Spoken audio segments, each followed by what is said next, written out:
Então, hoje a gente vai falar sobre Huntington, que é uma enfermidade neurodegenerativa causada por acúmulo de proteínas ou por uma amiloidose, que vai ter como características três sinais específicos, que é transtorno motriz, transtorno psiquiátrico e transtorno cognitivo. E a gente já vai ver detalhadamente como vai funcionar cada um. Primeiro, foi descoberto por George Huntington em 1872, mas o material genético foi encontrado em 1983, que não é tão distante de hoje em dia pra gente. Não tem tanto tempo. E aí que foi descoberto que era uma enfermidade hereditária autossômica dominante. E é caracterizada por aqueles três sinais cardinais que eu falei. Motriz, que seria a coreia, transtorno psiquiátrico de uma depressão até um transtorno psicótico, por exemplo, mas predominantemente a depressão, e o transtorno cognitivo, que seria a demência, a perca de cognição e memória ali. E a prevalência vai ser de 5 a 10 casos a cada 100 mil habitantes. Não é tão raro, mas também não é tão frequente. E o local do gênero onde vai ser afetado vai ser a região terminal do braço curto do cromossoma 4. O defeito molecular vai ser que vai ter um incremento no triplo CAG, que vai ser citosina, adenina e guanina. A gente tem uma quantidade X no exon do gene IT15, só que quando ultrapassa, porque é um defeito genético, ele vai acabar produzindo uma proteína muito grande e alargada. E o nome dessa proteína vai chamar Huntingtina. Essa proteína Huntingtina, ela existe até em casos fisiológicos, só que menos de 40 repetições do triplo CAG. Só que quando aumenta, aí a proteína começa a ficar mutada, porque ela fica muito larga e isso é um problema, porque vai começar a acumular e esse acúmulo vai gerar amiloidoses e essa amiloidose vai acabar afetando os neurônios. É essa a ideia que se tem. Por que eu falo ideia que se tem? Porque aqui a gente vê que o mecanismo para a morte neural não se conhece totalmente. Mas se crê que a Huntingtina ela vai incrementar a excitotoxicidade e o estresse oxidativo. E vai oxidando essas regiões dos neurônios, principalmente ali na formação de ATP, então vai ter uma falha energética, um déficit energético, e isso vai fazer com que a célula morra futuramente. E qualquer célula do nosso corpo, se perde ATP, ela pode acabar morrendo com o tempo. E aqui eu coloquei a imagem mais simplificada para poder entender. Aqui está o CAG menor de 27 e maior de 35. Por quê? Porque eu acabo encontrando em algumas bibliografias e artigos científicos e vídeos que pode ser tanto maior que 30, quanto maior que 35, quanto maior que 40 repetições. Eu coloquei maior que 40 porque eu encontrei num artigo, num livro e num vídeo. Já o restante eu encontrei em menos trabalhos, então eu peguei pela maioria. Mas vocês podem encontrar por aí nessas quantidades. Mas enfim, quando a gente tem esse triplo CAG, a gente tem uma quantidade específica que a gente pode ter para que a proteína seja de um tamanho correto. Só que quando a gente tem a mutação, vai ter muito mais do que precisa. E ela vai ficar muito alargada. E isso é um problema, porque a gente vai acabar tendo essa enfermidade quando a gente fala do cromossoma 4 no gene IT15, nesse exon em específico. Então, ali a gente tem um corpo estriado que relaciona com a manifestação da coreia. Coreia vai ser aqueles movimentos involuntários e arrítmicos, eu já explico bem. Mas primeiro, o corpo estriado. O corpo estriado vai ser formado por algumas partes do núcleo da base. O núcleo da base está envolvido com o movimento motor, com o início do movimento motor. Aí a gente vai ter núcleo caudado, núcleo lenticular. O lenticular é formado por esses três. O putamen fica mais lateralizado, o globo pálido lateral ou externo, globo pálido interno ou medial.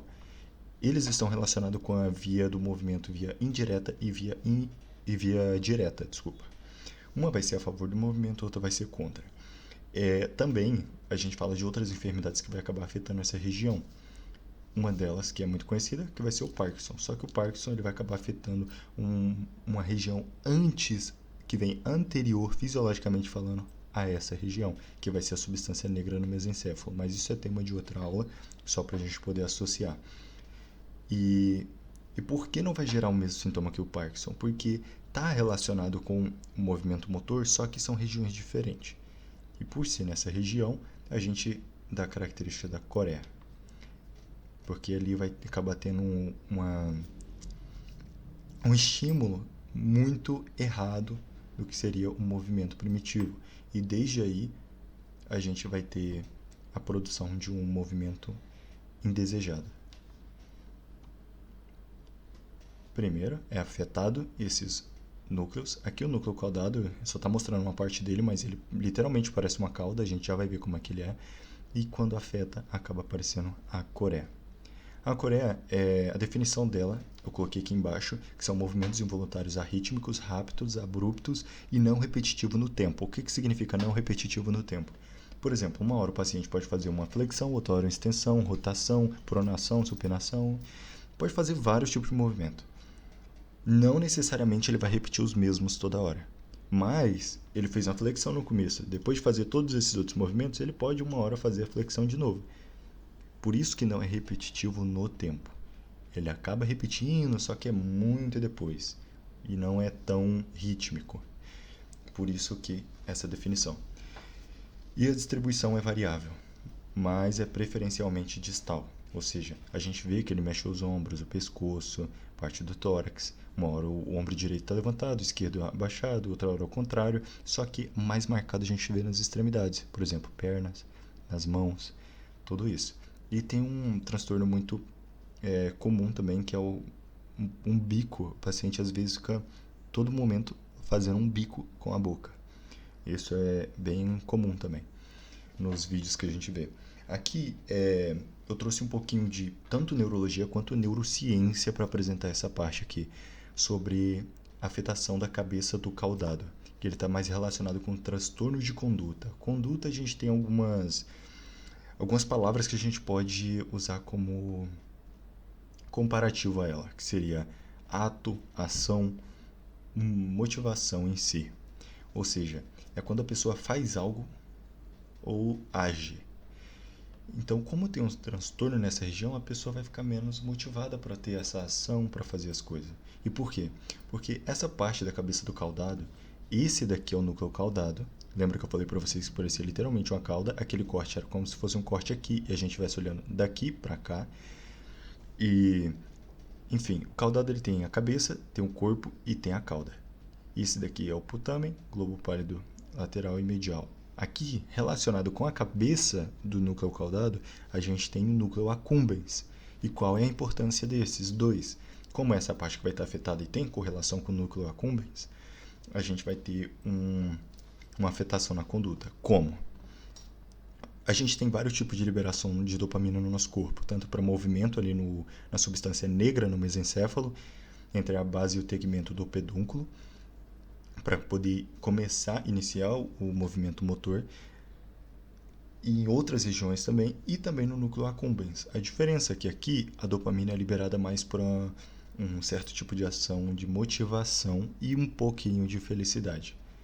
E aí que a gente compara a dopamina com a serotonina. A dopamina ela vem mais para motivação e um pouquinho de felicidade. A serotonina é mais para felicidade e nem tanto motivação. E como que se resume a isso? Por exemplo,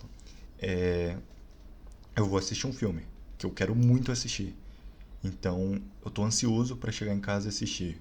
Isso seria a motivação de ir para casa para poder assistir. Então, a dopamina estaria alta nesse momento. Só que quando eu chego para receber literalmente o estímulo do filme, eu ligo a TV, assisto, então o que vai estar mais alto vai ser a serotonina, porque esse é o momento de mais felicidade do que motivação para receber a recompensa.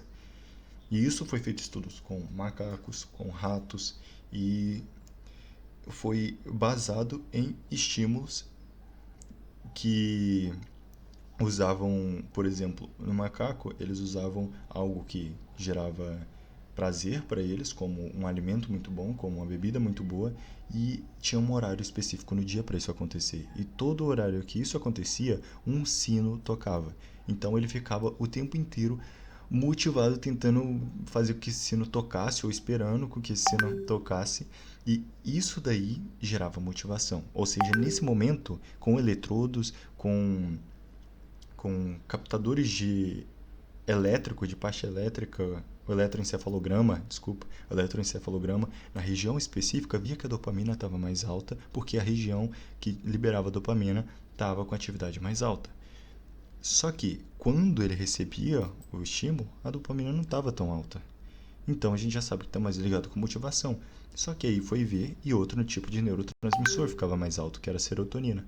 Então, se fez essa comparação.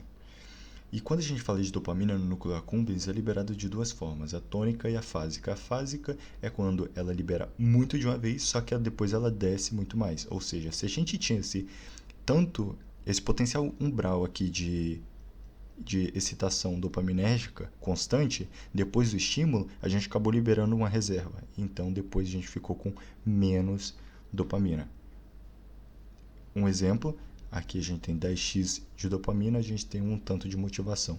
A gente teve o estímulo fásico, que seria o quê?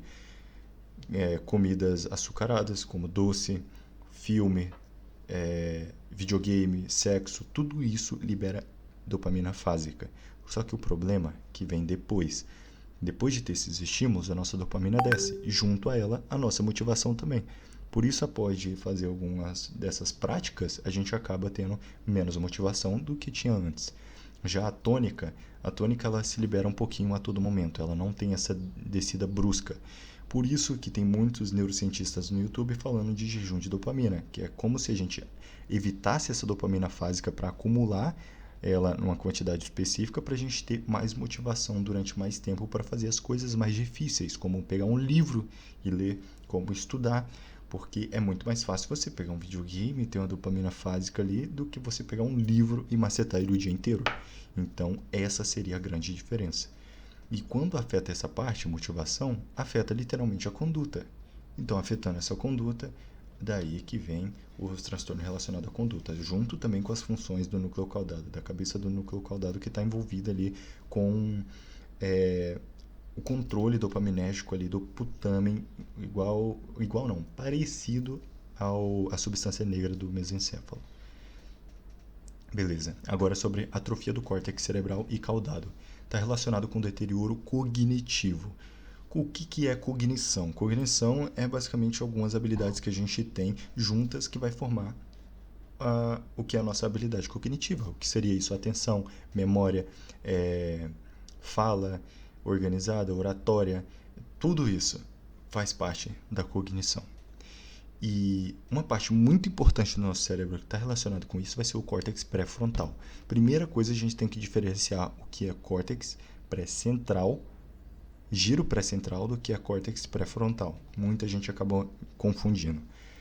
Na frente do nosso surco de Rolando, que separa o nosso lóbulo frontal do parietal, a gente vai ter o giro pré-central, que é ali que vai ter o homúnculo de Penfield, onde cada região vai estar ligado com alguma parte do corpo, onde vai estimular aquela parte para fazer um movimento, correto? E na frente dela, a gente vai ter o córtex pré-frontal, onde a gente vai ter 3 divisões: o dorso lateral, o ventro medial e o infraorbitário. Aqui na imagem está ventro lateral, mas eu conheço como ventro medial, que vai ficar ali na cisura interhemisférica. E o infraorbitário vai ser o órbito frontal. São essas regiões. E eles estão relacionados ali com a nossa memória operacional, com o nosso planejamento. E tanto motor, tanto como um pensamento, tudo vai estar envolvido com essa parte. E um dos exemplos é um paciente que tem um dano nessa região, ele não vai conseguir fazer um planejamento. E o que seria esse planejamento? Eu peço para o paciente ir lá na porta, destrancar ela e abrir. O que ele vai ter que fazer? Ele vai ter que planejar na mente dele. Como? Eu vou ter que levantar da cadeira, eu vou ter que ir andando até a porta, eu vou ter que pegar a chave, colocar na fechadura, dar 1 ou 2 giradas, pegar na maçaneta, colocar a maçaneta para baixo e puxar a porta para trás. Tudo isso é planejado. Só que se ele não consegue fazer isso, pode ser que ele tenha um dano nessa região. Ou em outras também, mas como isso está mais relacionado com o planejamento, então pode ser que ele tenha aí. E outra função seria que esse córtex é o que nos difere dos outros animais, porque aí a gente consegue ter o comportamento social. O que seria isso? Tem pessoas que têm mais desenvolvido e tem pessoas que têm menos. Isso pode sim ser que explique porque algumas conseguem mais viver em sociedade do que outra. E como é que vai funcionar? Por exemplo, uma pessoa chega para você e te xinga ou algo do tipo. A sua amígdala e sua ínsula vai ativar, vai gerar umas emoções. E essas emoções vai ser enviada para o córtex frontal ventromedial. E ele vai captar essa informação e vai pensar assim: ah, eu captei essa informação. O que você acha córtex pré-frontal dorso lateral? Ele vai pegar e responder: olha, não. Se uma pessoa tiver esse córtex mais desenvolvido, mais trabalhado, entende o porquê que não vale a pena responder uma pessoa dessa, ele vai falar: olha, não vale a pena, você vai se estressar, o estresse vai te fazer mais dano do que te ajudar, e você xingando a pessoa vai falar muito mais sobre você do que sobre ela. Então, isso acaba com que a gente não retruque essa pessoa e deixe ela para lá, porque realmente não vale a pena. Agora, se uma pessoa é mais impulsiva, não tem essa parte tão desenvolvida, não entende que faz mal para ela também, não entende essas coisas, o que vai fazer? Vai chegar o estímulo no ventromedial, ele vai falar: ó, dorso lateral, chegou esse estímulo. Dorso lateral xinga esse cara também. Tá maluco? Vai deixar de graça? Como se fosse isso.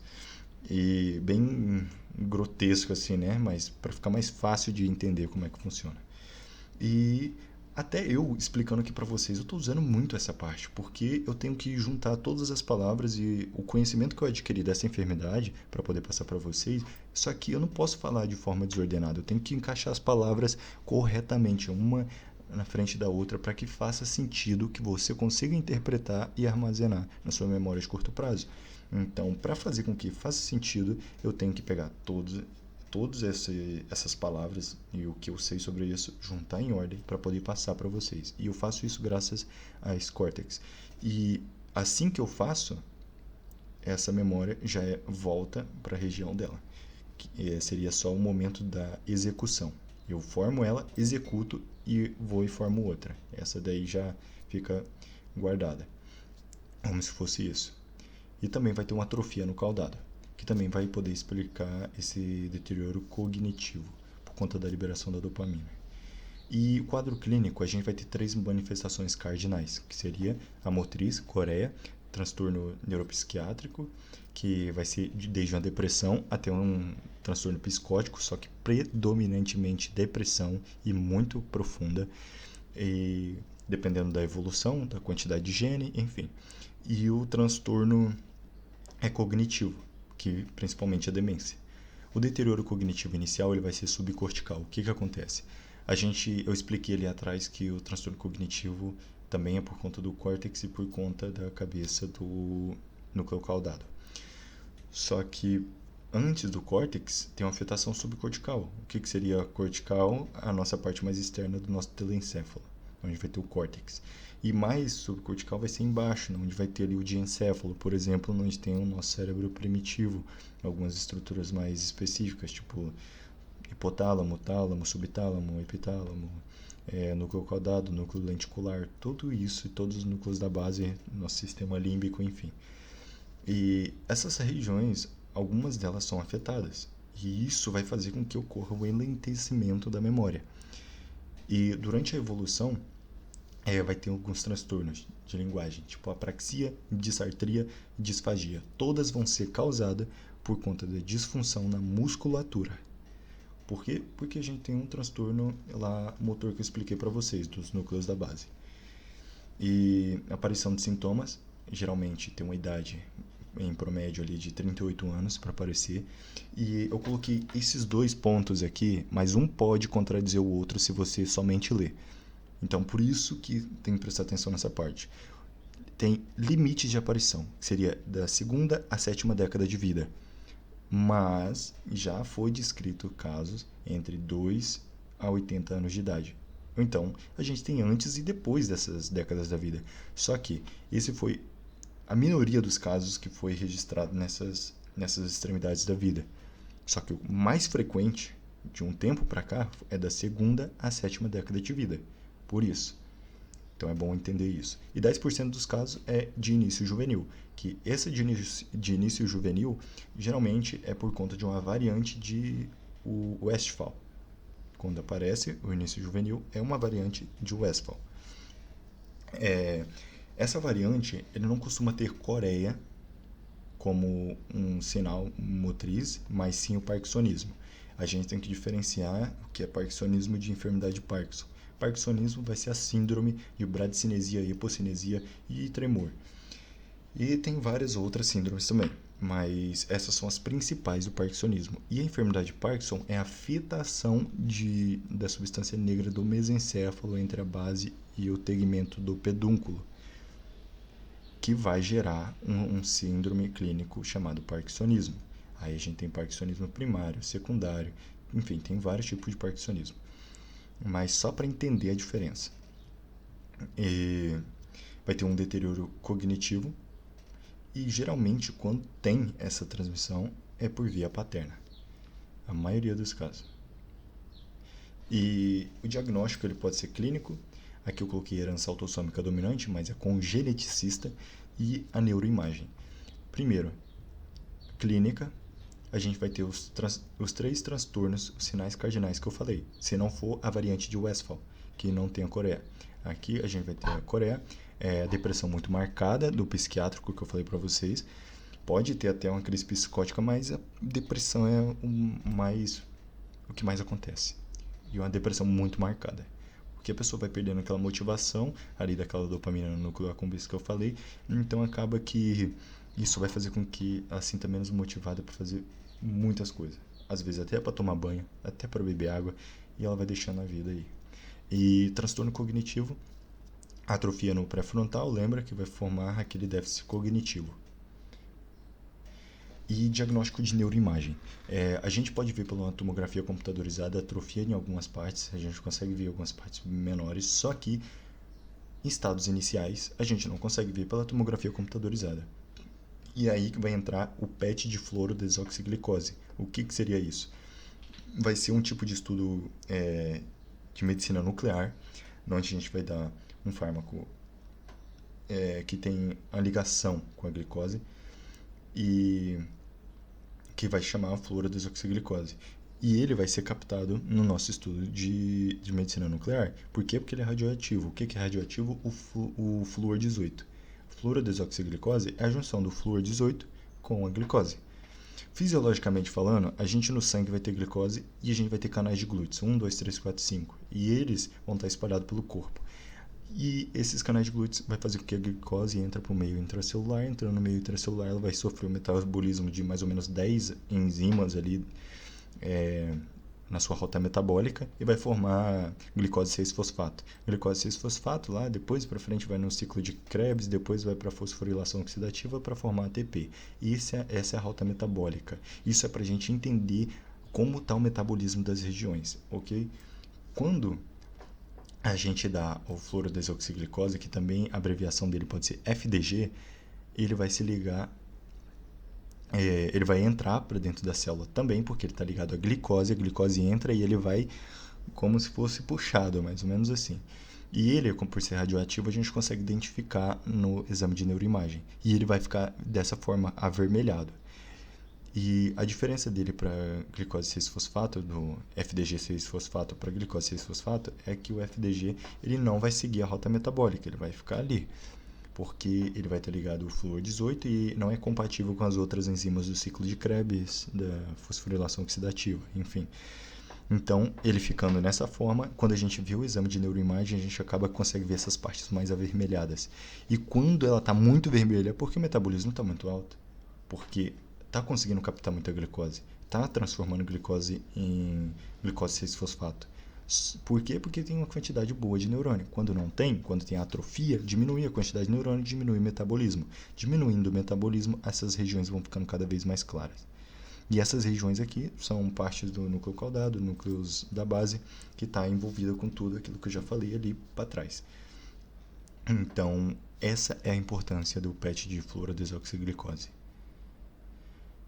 E lembrando que é mais para a etapa inicial, porque na tomografia computadorizada a gente não consegue ver bem nas etapas iniciais, as atrofias nessas regiões. Mas primeiro a gente vê a diminuição do metabolismo e depois a atrofia marcada. E prognóstico. Prognóstico é mais rápido quando tem os inícios juvenil, que seria aquele que eu expliquei da variante de Westphal, e é limitante, limitante, tem os limites entre 10 a 25 anos, em promédio dele é 15 anos de vida depois do início da enfermidade. Geralmente não muda muito mais que isso. A correlação com a gravidade do prognóstico tem a ver com a quantidade de repetições que tem. O que significa? Quanto mais repetições do tríplice se agir, citosina, adenina, guanina, a gente vai ter maior gravidade e mais rápida aparição. E vice-versa. Quanto menos a gente tiver, mais demorado vai ser e menos grave vai ser. E o tratamento, ele vai ser sintomatológico. Eu trouxe um dado aqui, até coloquei em OBS aqui, são os fármacos de oligonucleótidos antissentido. Isso é uma pesquisa muito top que está aparecendo, já explico bem. Mas enfim, sintomatológico a gente vai ter coreia, demência. Coreia, a gente vai trabalhar ali com a dopamina. Dopamina está ligada ali com o movimento motor. Então a gente tem que diminuir a ação dessa dopamina. Primeiro, a gente coloca antagonistas de receptores dopaminérgicos, e que são os neurolépticos. Depois a gente coloca os inibidores de armazenamento e liberação, ou armazenamento ou liberação de dopamina, claro, né? E a gente tem esses fármacos aqui, bem frequentes usados para esse caso, que é o tretabenazina e reserpina. Principalmente reserpina é bem usado. E a gente tem demência. A demência, ela, por exemplo, antes de tratar, o mais clinicamente visível que a gente consegue ver é a coreia. O mais marcado é a coreia. Só que quando a gente trata ela ali com esses fármacos que eu citei, o que fica mais marcado é a demência. Por quê? Porque não tem uns fármacos muito eficazes para isso. Então acaba tornando um aspecto mais invalidante da enfermidade. E se usa mais antipsicóticos, tipo olanzapina, clozapina, quetiapina, principalmente quetiapina. Eu já vi muito psiquiatra indicando isso, falando sobre quetiapina. E antidepressivo. Geralmente, antidepressivo, eles usam inibidores da recaptação de serotonina. Lembra lá atrás que eu falei que a serotonina estava mais ligada com a felicidade. E quando a gente usa o fármaco, vai funcionar mais ou menos assim. A gente tem a serotonina, que é liberada pelo neurônio pré-sináptico na fenda sináptica, que age nos receptores dos neurônios pós-sinápticos. E essa ação dela vai fazer com que a pessoa sinta mais feliz. E depois que ela sofre sua ação, ela vai ter duas rotas. Ela pode ser tanto degradada pela enzima que degrada ela, ou pode voltar para o terminal do neurônio pré-sináptico para poder ser liberada depois de novo. Se a gente acaba inibindo essa recaptação dela, ela vai ficar mais tempo na fenda sináptica, deixando a pessoa mais tempo feliz, vamos dizer assim. E é isso que faz. Então, essa é a ação dos inibidores da recaptação de serotonina, que é um dos principais antidepressivos. E dentre eles a gente tem citalopram e citalopram. Hoje em dia o citalopram ele tem uma tecnologia muito melhor do que o do citalopram. Ele é muito mais específico, tem muito menos colaterais e é um fármaco muito bom. E sobre os fármacos oligonucleótidos antissentidos, eles vão funcionar mais ou menos assim. Primeiro é aplicado via intratectal, que é o mesmo que subaracnoide. E ele vai reduzir a produção de huntingtina. Como que ele vai fazer isso? Esses fármacos, eles são pedaços pequenos de genes ali, de DNA, que vai se ligar ao RNA mensageiro que produz a huntingtina, fazendo com que ele não faça tradução ali nos ribossomas e não produza essa proteína. E tem alguns estudos também que servem para ataxia cerebelosa ali, que vai ter uma amiloidose ali nas células de Purkinje do cerebelo, e acabam usando esses fármacos também para não produzir, mas também para Huntington é usado. Então é assim que funciona os oligonucleótidos antissentido. Não vai deixar formar essas proteínas. Para Huntington, que eu vi nos artigos científicos, não foi testado em humanos, somente em ratos. Em ratos passava um mês já diminuía muito os sintomas. 2 meses, quase 100%. Depois de 9 meses, já não tinha mais nada de alteração. Mas nada assim, sinal para Huntington nos ratos. E esses artigos científicos eu deixei aqui embaixo para vocês lerem, caso tenham curiosidade. E tá o link deles. E beleza, intervenção assistenciais. O que significa isso? Essa enfermidade não é só ruim para o paciente, mas também para o familiar, porque muitas das vezes o familiar não vai saber como tratar, o que fazer, quando tem crises, quando não. Então ele tem que acabar se adaptando a isso, indo também para o psicólogo junto com o paciente, para eles poderem entender um novo conceito da vida que vai ser agora daqui para frente na vida deles. E enfermidades conhecedoras enfermidades. Enfermeiras conhecedoras de um problema desses pacientes. Como assim? Como o paciente tem Huntington, é uma enfermidade muito específica, pode ter suas crises e tal, e tem que ter enfermeiros que conhecem bem o que fazer quando ter alguma crise, ou algum sintoma, ou alguma coisa. Então é sempre bom ter os enfermeiros para cuidar disso. E aqui tem vídeo da Marcia Coreca, e uma paciente com Coreia sentada. E aqui está sobre o artigo oligonucleótidos antissentidos. E aqui primeiro ele vai falar sobre esses fármacos na ataxia. E nesse segundo aqui ele vai falar sobre o Huntington. Então é bom separar isso daí. Esse daqui eu trouxe também, mais para saber o funcionamento dele ali, que ele explica muito bem, mais ou menos no quarto parágrafo, assim, embaixo da imagem. E é isso. Fim. Qualquer dúvida, deixa no comentário. Se tiver no meu alcance, eu vou responder.